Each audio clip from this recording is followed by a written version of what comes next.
For a long time, defeat was imagined as something loud, a collapse marked by chaos, betrayal, or sudden violence, a final battle where everything breaks at once. But some failures do not announce themselves. They arrive quietly, disguised as confidence. They pass unnoticed because nothing seems wrong yet. Napoleon Bonaparte did not fall because he lacked intelligence, courage, or ambition. He did not fall because he underestimated his enemies in the way legends often suggest. His undoing came from something smaller, almost reasonable at the time, a decision that appeared restrained, even prudent, a mistake that did not look like a mistake when it mattered. It cost him everything. This is not the story of Waterloo, at least not at first. It is not about the cannons or the mud or the final charge. It is about a pattern that had already formed long before the last battle was fought. A pattern that followed Napoleon across victories, treaties, and borders. A pattern that revealed itself only when it was too late to reverse. By the early 19th century, Napoleon had reshaped Europe. He had dismantled old dynasties, redrawn maps, and replaced centuries of inherited authority with a new form of rule centered on merit, efficiency, and personal command. Armies moved faster. Administrations became more uniform. Power felt modern, precise, and centralized. He believed deeply in control through clarity. Orders were to be explicit. Systems were to be streamlined. Ambiguity was treated as weakness. Where others relied on tradition, Napoleon relied on structure. Where others hesitated, he calculated. This approach worked, repeatedly. His campaigns in Italy, his victories at Austerlitz and Jena, his ability to move troops across vast distances with coordination that seemed impossible at the time, these were not accidents. They were expressions of a mind that trusted planning more than chance and order more than improvisation. But embedded inside this success was a subtle assumption, an idea so familiar to Napoleon that it stopped being questioned. The belief that systems, once perfected, would continue to function under pressure. That control, once achieved, could be maintained by extension rather than adaptation. At first, this assumption did not appear dangerous. It produced stability. It allowed rapid expansion without constant reinvention. It gave Napoleon the confidence to rule from Paris while commanding territories far beyond France's borders. Yet every system carries with it a boundary, a point beyond which it stops absorbing complexity and starts resisting it. Napoleon encountered this boundary not in a single moment, but gradually. In Spain, resistance did not arrive in neat formations. It emerged in fragments. Irregular forces, civilian networks, local loyalties that refused to align with imperial logic. The French army could win battles and still lose control. The system could function and still fail. Napoleon viewed Spain as an anomaly, a local problem, a matter of insufficient enforcement rather than structural mismatch. He responded by applying more of the same, more troops, clearer commands, tighter oversight. The resistance did not dissolve, it adapted. Still, this did not end his dominance, it only slowed it. The quiet mistake was not stubbornness alone, it was something more refined. Napoleon believed that coherence mattered more than flexibility, that a single governing logic, applied consistently, would outlast disorder. Fragmentation, in his view, was temporary. Structure was permanent. This belief shaped his most consequential decision. Russia was not unknown to Napoleon. He understood its size, its climate, its distance. The invasion of 1812 was not reckless in the way it is sometimes portrayed. It was planned. Supplies were calculated. Alliances were negotiated. Timelines were drawn. What Napoleon misjudged was not geography, but interaction. His system depended on engagement, on decisive encounters, on forcing opponents into positions where superior organization could assert itself. But Russia refused to behave as a systemized opponent. It withdrew, burned resources, dissolved into space. The French army advanced, and nothing happened. This absence was destabilizing. Victory depends not only on strength, but on feedback, on confirmation that action is producing effect.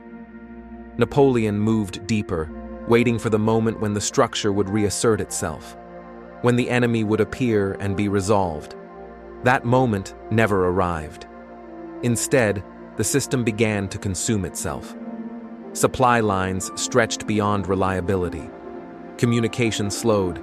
Decisions became reactive rather than commanding. The clarity Napoleon prized gave way to silence. Still, even then, the mistake remained quiet. Retreat was possible. Reassessment was possible. But retreat would have meant acknowledging that the system had reached its limit, that coherence no longer translated into control. Napoleon waited. When Moscow was reached, it did not offer resolution. The city burned.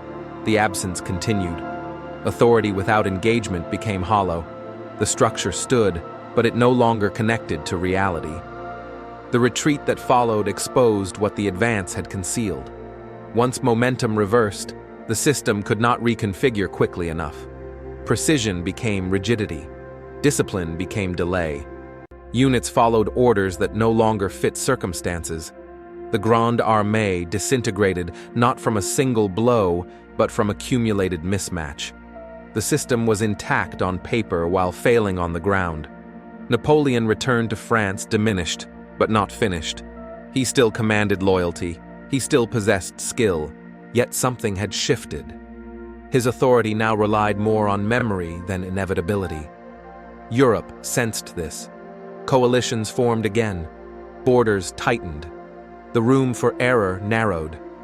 Napoleon responded with familiar brilliance, winning battles against overwhelming odds. But the quiet mistake followed him. He continued to trust that strategic coherence could compensate for changing conditions. By the time of Waterloo, the pattern was complete. The battle itself was shaped by delay, by expectations that allies would arrive on time, by assumptions that forces would behave as they had before. Small deviations accumulated. Rain altered timing. Communication failed. Decisions arrived moments too late. None of these were catastrophic alone. Together, they became irreversible. Napoleon fought with courage. He adapted tactically. He remained present. But the system he commanded no longer responded with the speed and certainty it once had.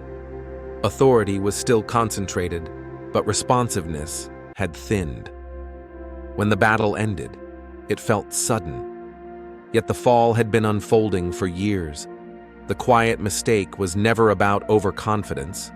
In victory, it was about underestimating the cost of maintaining coherence in a world that does not stay still. Napoleon believed that once order was imposed, it would endure through consistency. He did not fully account for the way environments evolve in response to control. Power, when successful, creates expectations. Those expectations harden into habits. Habits become invisible, and what is invisible cannot be questioned easily. Napoleon's authority was built on mastery of complexity, but mastery can turn into insulation. Signals that once demanded attention begin to register as noise. Deviations appear minor until they align. The tragedy is that this mistake does not feel dramatic from inside it. It feels responsible, measured, loyal to what has worked before. At no point did Napoleon abandon reason. He remained rational until the end. That is what makes the pattern unsettling. If control fails loudly, it invites correction. If it fails quietly, it invites persistence. This raises a more uncomfortable question. Not about Napoleon, but about perception. How often do we mistake consistency for correctness? At what point does refinement stop being adaptation and start becoming avoidance? When a system continues to function, even as its outcomes degrade, how do we recognize the moment it has passed its threshold? Napoleon did not lack intelligence. He lacked interruption. And perhaps that is the most enduring element of his fall. Not the ambition or the hubris, but the silence between signals. The space where adjustment should have occurred, but certainty filled instead. History often frames his end as inevitable. Empires rise and fall, leaders overreach. But inevitability is a comforting illusion. It suggests that individuals are carried by forces too large to question. Napoleon's mistake was small enough to feel voluntary, reasonable enough to defend, quiet enough to repeat.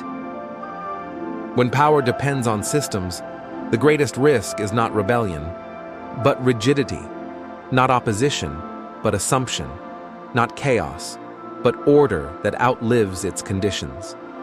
Napoleon believed that clarity would always prevail over uncertainty. In the end, uncertainty waited patiently, and it remains an open question whether the most dangerous failures are those that arrive with warning or those that arrive only after they have already settled in. If this reflection resonated with you, you can find more explorations like this on Timeless Questions, where history, power, and human nature quietly intersect.